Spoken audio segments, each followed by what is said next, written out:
Hi and welcome to AGG News on channel 3501. Today we're discussing biodiversity and the effects GMO may or may not have on the environment. I, your host, will be traveling to the field, lab, and supermarket to interview some local experts in their area of expertise. Hi, we're here live in the farms of Gainesville and we have farmer Raquel. She's going to discuss some effects of GMOs. Genetically modified organisms can decrease biodiversity if there's genetic drift. So basically, if GMO organisms get released out into the wild, they are better suited to survive in some environments, so they can outcompete what naturally exists there, and that can potentially decrease biodiversity. One way that the government controls genetically modified crops is that the U.S. Department of Agriculture goes in and makes sure that they're not being released into the environment. They check farms and make sure that there are no genetically modified crops on the outskirts of the farms, so that just makes sure that they're not being released into the natural environment, and therefore they're not posing a threat to natural biodiversity. Hi, I'm here with scientists at NASME, and we're at the University of Florida Research Center for Genomes. Many long-term experiments are trying to prove that GMOs have no adverse effects on local biodiversity and can actually be used to increase biodiversity.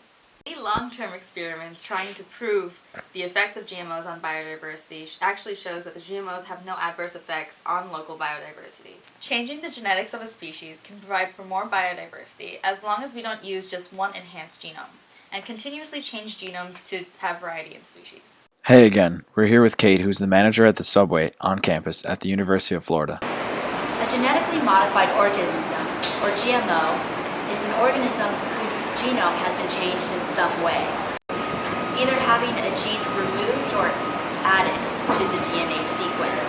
One of the main arguments against GMOs that people use is that they decrease biodiversity. Biodiversity means the amount of species that exist. People are not accustomed to the fact that GMOs are everywhere and in everything.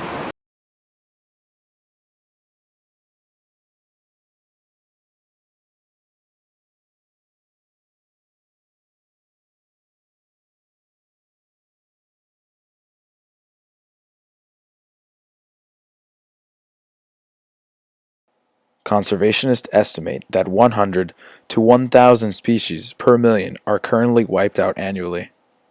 The greater the diversity of species, the more resilient and stable an ecosystem can be. Humanity has been contributing to this accelerating loss of biodiversity through our destructive practices such as deforestation and overfishing. The genetic manipulation of plants can help humanity mitigate our impact on the environment and feed ourselves more efficiently. That's it for tonight, folks. You've been watching AGG 3501 News. Thank you and good night.